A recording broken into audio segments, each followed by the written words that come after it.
Hello, I'm Angela Lehman, and this is day 88 of Richmond Public Library's 100 Days RVA Reads. This is a program promoting PBS and WCVE's Great American Read, but of course also promoting just reading in general. Today I'm at the end of Gray Street. I'm outside Richmond Hill, which is an ecumenical retreat center that overlooks Richmond from Church Hill behind us. It traces its origins as a monastery to 1866, which happens to be the same year, 5,000 miles away, that Dostoevsky published Crime and Punishment. I chose Crime and Punishment for several reasons.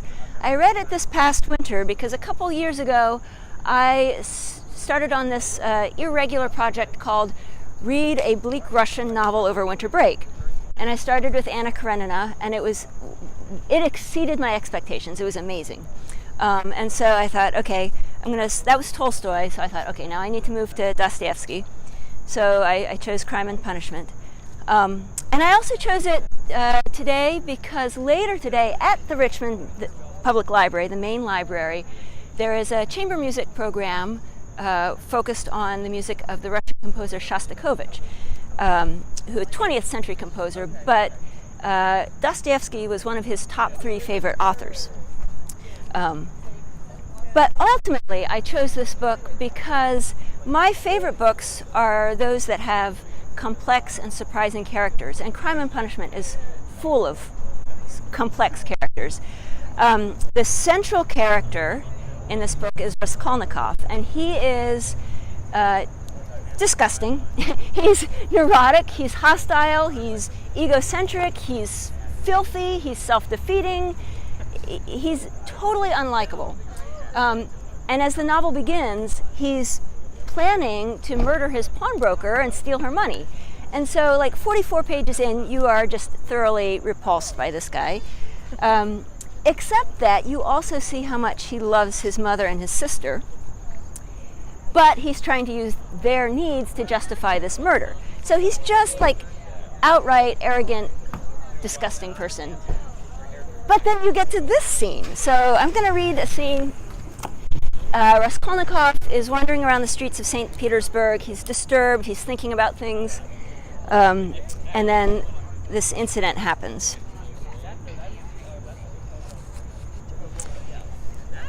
He looked around hurriedly. He was searching for something. He wanted to sit down and was looking for a seat. He was walking along the K Boulevard. There was a seat about 100 paces in front of him. He walked toward it as fast as he could, but on the way he met with a little adventure, which absorbed all his attention. Looking for the seat, he had noticed a woman walking some 20 paces in front of him, but at first he took no more notice of her than of other objects that crossed his path. It had happened to him many times going home not to notice the road by which he was going, and he was accustomed to walk like that. But there was at first sight something so strange about the woman in front of him that gradually his attention was riveted upon her, at first reluctantly and as it were resentfully, and then more and more intently. He felt a sudden desire to find out what it was that was so strange about the woman. In the first place, she appeared to be a girl quite young, and she was walking in the great heat bareheaded and with no parasol or gloves, waving her arms about in an absurd way. She had on a dress of some light silky material, but put on strangely awry, not properly hooked up, torn open at the top of the skirt close to the waist. A great piece was rent and hanging loose. A little kerchief was flung about her bare throat, but lay slanting on one side. The girl was walking unsteadily, too, stumbling and staggering from side to side. She drew Raskolnikov's attention at last. He overtook the girl at the seat, but on reaching it, she dropped down on it in the corner. She let her head sink back on the seat and closed her eyes, apparently in extreme exhaustion. Looking at her closely, he saw at once that she was completely drunk. It was a strange and shocking sight. He could hardly believe that he was not mistaken. He saw before him the face of a quite young, fair-haired girl, 16, perhaps no more than 15 years old. A pretty little face, but flushed and heavy-looking and, as it were, swollen. The girl hardly seemed to know what she was doing. She crossed one leg over the other, lifting it indecorously, and showed every sign of being unconscious that she was in the street.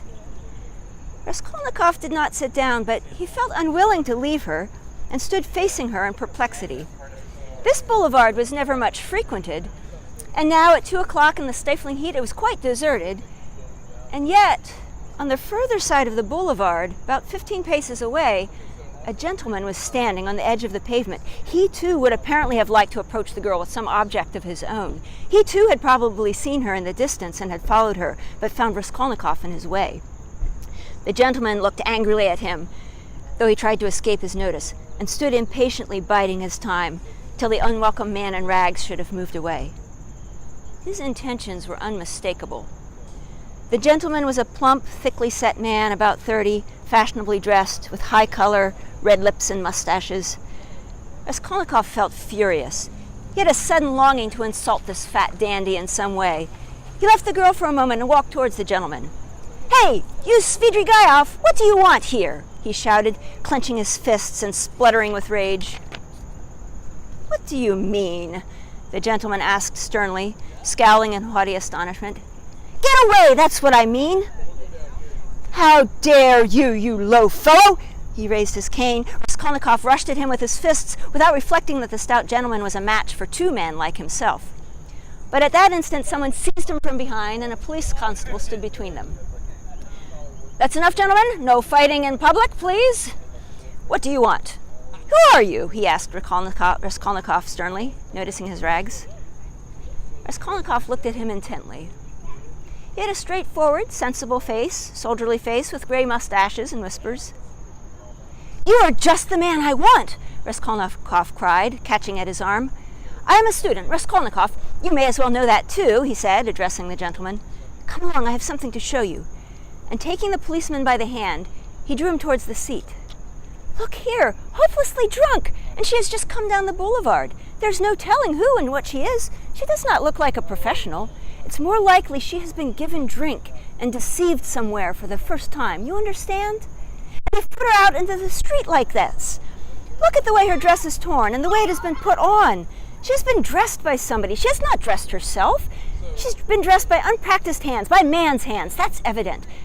And now look here. I don't know that dandy with whom I was going to fight. I see him now for the first time. But he too has seen her on the road. Just now, drunk, not knowing what she is doing, and now he is very eager to get hold of her, to get her away somewhere while she is in this state. That's certain. Believe me, I am not wrong. I saw him myself, watching her and following her. But I prevented him, and he is just waiting for me to go away. Now he has walked away a little. He's standing still. He's pretending to make a cigarette. Think how we can keep her out of his hands, and how are we going to get her home?" The policeman saw it all in a flash. The stout gentleman was easy to understand, so he turned to the girl. The policeman bent over to examine her more closely, and his face worked with genuine compassion. "What a pity," he said, shaking his head. "Why, she is quite a child. She has been deceived. You can see that at once. Listen, lady," he began, addressing her. "Where do you live?" The girl opened her weary and sleepy-looking eyes, gazed blankly at the speaker, and waved her hand. "Here," Raskolnikov said, feeling in his pocket and finding 20 kopecks. "Here, call a cab and tell him to drive her to her address. The only thing is to find out her address." Missy, the policeman began again, taking the money. "I'll fetch you a cab and drive you home myself." "Where shall I take you, eh? Where do you live?" "Go away. They won't leave me alone," the girl muttered, and once more waved her hand.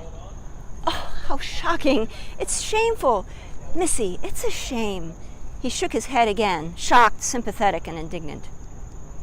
"It's a difficult job," the policeman said to Raskolnikov, and as he did so he looked him up and down with a rapid glance.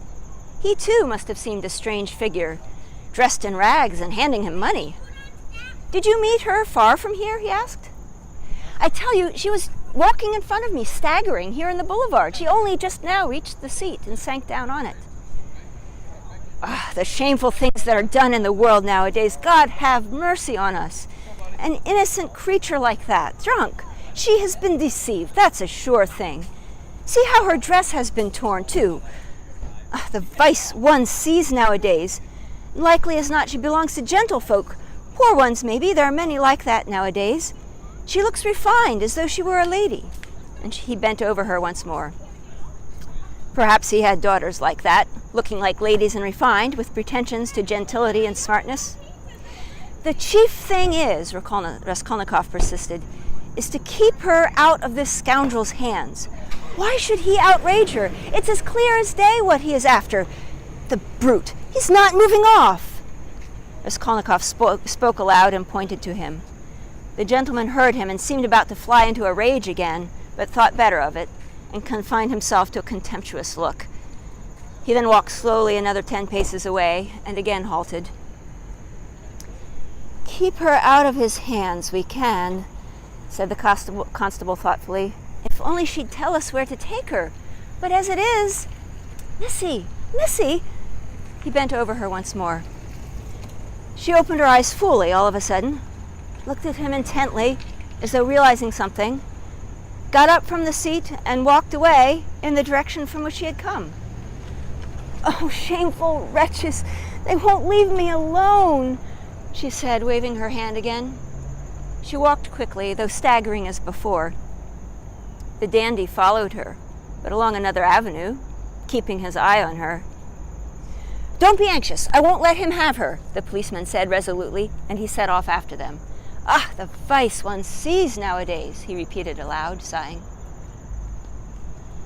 At that moment, something seemed to sting Raskolnikov. In an instant, a complete revulsion of feeling came over him. "Hey, here!" he shouted after the policeman. The latter turned around. "Let them be. What is it to do with you? Let her go. Let him amuse himself." He pointed at the dandy. "What is it to do with you?" The policeman was bewildered and stared at him open-eyed. Raskolnikov laughed. "Well," exclaimed the policeman with a gesture of contempt, and he walked after the dandy and the girl, probably taking Raskolnikov for a madman or something even worse. "He has carried off my 20 kopecks, Raskolnikov murmured angrily when he was left alone. "Well, let him take as much from the other fellow to allow him to have the girl and let it end.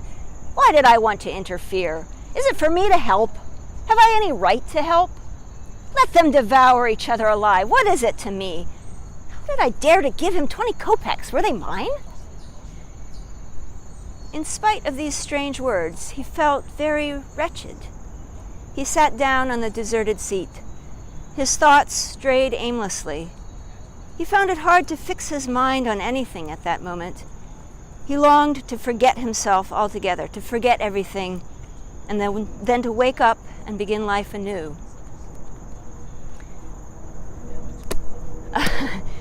So I chose that passage a month ago, and then last week, reading it again this week, it was even harder to read than usual.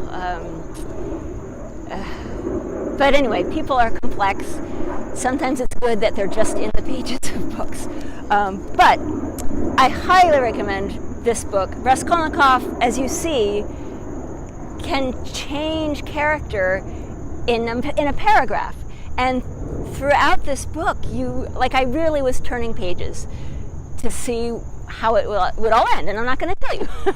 but this book and all the others in 100 Days, 100 Books are available at the Richmond Public Library, probably most any library in the world, so go find one, and thank you, Richmond Public Library.